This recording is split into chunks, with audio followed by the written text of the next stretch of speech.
And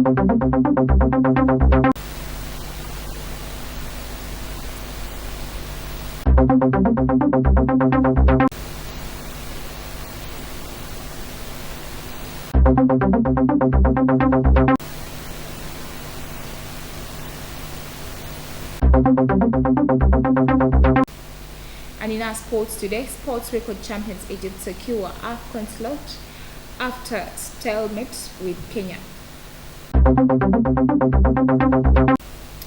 Well, let's have the news in detail. MV Kalangala, the vessel which plies the Chiwogo-Lutokoba route, is expected to resume operations in a few days. This was announced by Mr. Sadala Musoke, the Chief Executive Officer of National Oil Distributor Limited, the firm that manages the vessel. We have more. MV Kalangala suspended its operations on 6th March to undergo an engine overhaul. Mr. Sadala Musoke, the Chief Executive Officer of National Oil Distributor Limited, the firm that manages the vessel, said their engineers are working around the clock to fix the engine. He added that they have also equipped the vessel operators with efficient skills to improve services. Although there are other private vessels plying the same route, such as MV Vanessa and MV Sancta, many islanders claim they cannot afford their fares. The private vessels charge between 20,000 and 35,000 shillings per trip, which is twice the fare travelers in the lower class of MV Kalangala pay. Passengers in MV Kalangala in the VIP section pay 20,000 shillings, first class 15,000 shillings, and ordinary class pay 10,000 shillings. Currently, travelers with vehicles and huge luggage have to use the ferry from Bukakata landing site in Masaka to Bugoma landing site in Kalangala, a journey considered to be longer and expensive. Mr. Robert Sebalamu, the chairperson of Sese Islands Tourism Development Association, an umbrella body of all tourism stakeholders in Kalangala, said it would be a big blow to them if the vessel remained grounded beyond the Easter holiday. Well, thank you so much, our reporter. Now, the Executive Director, Uganda Wildlife Education Center, Mr. James Musinguzi, has said human-wildlife conflict as a result of human encroachment on wild animal habitats has led to an increase in the number of chimpanzees being attacked by people. Let's take a look at the story. Mr. Musinguzi made the remarks while launching a 5-year Chimpanzee Connect program aimed at addressing human-wildlife conflict in societies neighboring chimpanzee habitats in Entebbe on Tuesday. Mr. Musinguzi said the program will protect the chimpanzee from attacks by sensitizing people about the importance of chimpanzees and tourism. According to the statistics, Uganda Wildlife Education Center has 22 chimpanzees and Ngamba Island Chimpanzee Sanctuary has 50, which implies that more chimpanzees are rescued as a result of human-wildlife conflict since there is no place to take them. The manager of the Education and Information Department at the center, Mr. David Musingo, said the increased destruction of the forest cover where the chimps reside has led to an increase in human-wildlife conflicts. The Executive Director, Ngamba Chimpanzee Sanctuary and Wildlife Conservation Trust, Mr. Joshua Rukundo, said the chimpanzees are now classified as endangered species according to the International Union for Conservation of Nature due to human-wildlife conflict and illegal wildlife trade in species. Kachanchu Mtabazi reporting for TV Africa. Well, thank you so much, our reporter. Now, talking about the issues of Ashraf Kaside, who is a ghetto television journalist, has withdrawn his case against Uganda police for the damages caused on him during the concluded presidential elections. Let's have the report. Ashraf Kaside, with unspecified amount of money, has today withdrawn his case against the Attorney General before the Civil Division of High Court on grounds that he is in a bad state. Through his lawyer, John Mpambale, before presided over Lady Justice Esther Nambayo, Kaside contends that he is in a bad state and he intends to discontinue the matter. The state attorney, Alan Mukama, also did not have any objection over the withdrawal, with no orders as to costs. Kaside filed this case on December 3, 2020, challenging the decision by the police forcefully removing him from the National Unity Platform President Robert Kyagulanyi's car, pepper spraying him before being assaulted when he was doing his journalistic work during the presidential elections. He further revealed that this scenario, which subjected him to inhuman and torture, on November 18, 2020 in Luka district, thus asked court to be compensated for the damaged property as per his constitutional rights. Well, let's go for a quick break. We shall come back with more.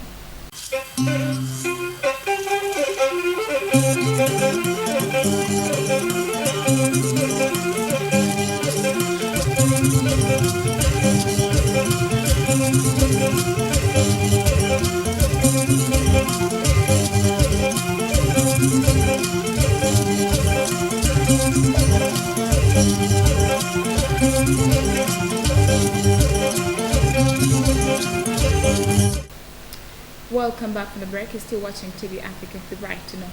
And in our international news today, prosecutors of the Democratic Republic of Congo have launched an investigation into former Police Chief General John Numbi over the high-profile murder of a human rights activist. We have more. General Numbi is suspected of orchestrating the killing of Floribert Chebeya, whose body was found in his car on the outskirts of the capital city, Kinshasa, in June 2010. The day before the murder, Chebeya, the head of the Voice for the Voiceless group, had been called to a police station, supposedly to meet General Numbi. Two police officers, now living in exile, say they took part in Chebeya's murder and claim General Numbi had ordered them to take out the human rights activist. According to several sources, Numbi has fled to Zimbabwe, and the DRC has issued an arrest warrant and could look to have the general extradited to be questioned by prosecutors on his role in the murder. Thank you so much, our reporter. Now, Ivory Coast has begun the trial of the massacre of over 800 people killed in 2011 in the remote village of Duweko, located in the west region of the country. We have more. According to Red Cross, 817 people were executed in one day during the violence which occurred after the 2011 election, while the United Nations attributed to pro-President Alassane Ouattara forces. In 2011, Ouattara was prevented from taking office as strongman. Laurent Gbagbo stubbornly refused to leave and launched an offensive. Ouattara won the 2020 elections and was sworn in for a third term in December. Among those facing trial is the former warlord Ahmed Oremi, nicknamed the Lord, arrested in 2013, who was detained by the military in the village close to a national park where he had been based for more than 20 years. Oremi, together with his men, is accused of assassinations, rapes, insurrections, and other forms of atrocities, though he denied the charges. Well, thank you so much, our reporter. Now, moving on, the authorities from the Freetown City Council have said that a slum in Sierra Leone's capital, Freetown, was destroyed in a fire late Wednesday, adding that the toll was unclear, but thousands may have been affected. We have more. The community is clustered on Freetown's seafront, close to the city's historical center, with many homes constructed with filmy corrugated sheeting and recovered materials. The European Union's ambassador to Sierra Leone, Tom Venn, said the European Union was looking at ways of sending aid to the victims of Susan's Bay, which caught fire and damaged thousands of property. The diamond-rich former British colony is one of the poorest countries in the world. The economy was ravaged by a 1991-2002 civil war that claimed 120,000 lives, followed by Ebola epidemic that ran from 2014 to 2016. Further blows have come from a slump in global commodity prices and the impact of coronavirus pandemic. Kachanchu Mtabazi, TV Africa News. Well, in Myanmar, the family of a young girl killed in her home by Myanmar's security forces say they have gone into hiding and dare not return for fear of being targeted by the military. Let's have more. Kin Miochit was shot dead in her father's arms after security forces kicked down the door to their home in the city of Mandalay on Tuesday. Kin Miochit was rushed to an emergency clinic, but the doctor who received her said the girl had already died before she arrived at the clinic at around 6 p.m. local time. Myanmar was thrown into turmoil when the military, headed by coup leader General Min Aung Hlaing, seized power last month overturning a democratic election, detaining civilian leader Aung San Suu Kyi, and establishing a ruling military junta. Well, let's go for a quick break. We shall come back with the business news.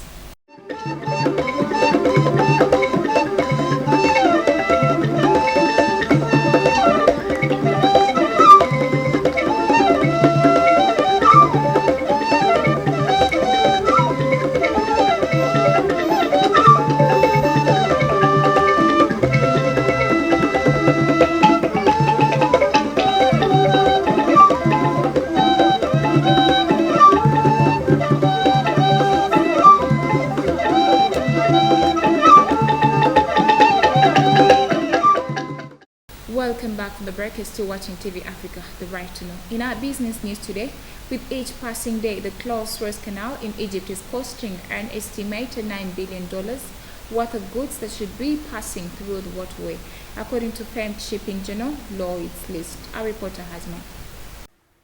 The blocked Suez Canal in Egypt is causing disruption in the flow of cargo traffic in the Mediterranean and the Red Sea through the canal, which transits 70 ships carrying a total of 4 million tons of cargo every day.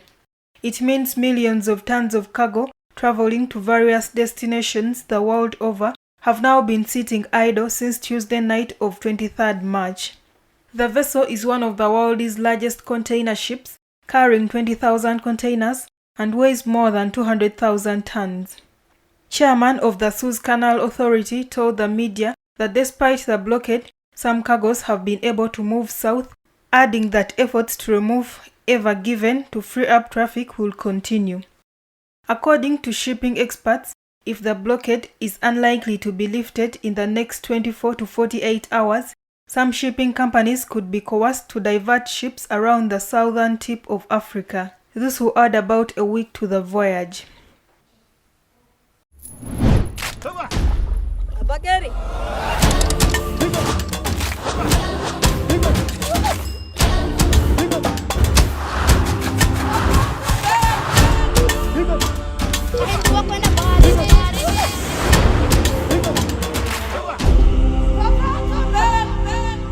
Away from business, in our health news today, the first ever continent-wide analytical study conducted by a medical journal, The Lancet, released on Thursday, showed that Africa's second coronavirus wave was more severe than the past, with only Seychelles as the only country with no deaths. We have more. It reported a 30% increase of new daily cases during the second wave compared to the peak of the first wave, which accounts for 3 million COVID-19 cases and more than 65 deaths between 14th February and 31st December 2020. The Lancet said that one reason for the rise was due to some countries implementing fewer public health measures such as mask wearing and social distancing. With further waves of COVID-19 infections expected in Africa, the authors are calling for continued monitoring of COVID-19 data, improvements of testing capacity, and renewed efforts to adhere to public health measures.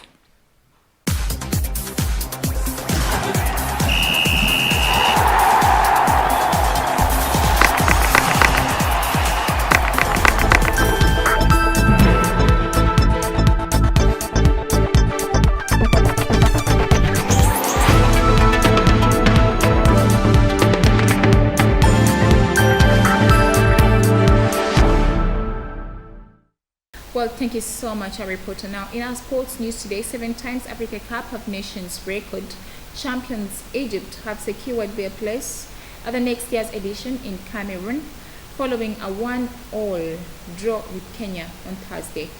We have more. Comoros join the hosts Cameroon, Algeria, Mali, Tunisia and Senegal, Burkina Faso, Gabon, Gambia and Guinea as the team that have sealed qualifications with the game to play. Kachanchu Mtabazi, TV Africa News. Thank you so much, our reporter. Now, before we end our bulletin, let's have a recap of our top stories.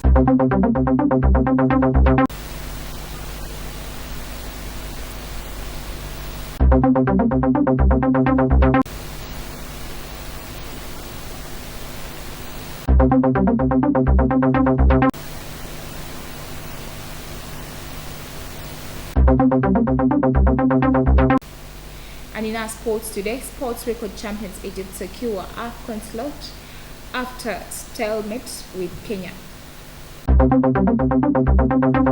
Thank you so much for watching with us. For more We Started, don't forget to subscribe to our YouTube channel. We shall keep updating you. It is TV Africa, the right to know. This is Africa, and that was the news.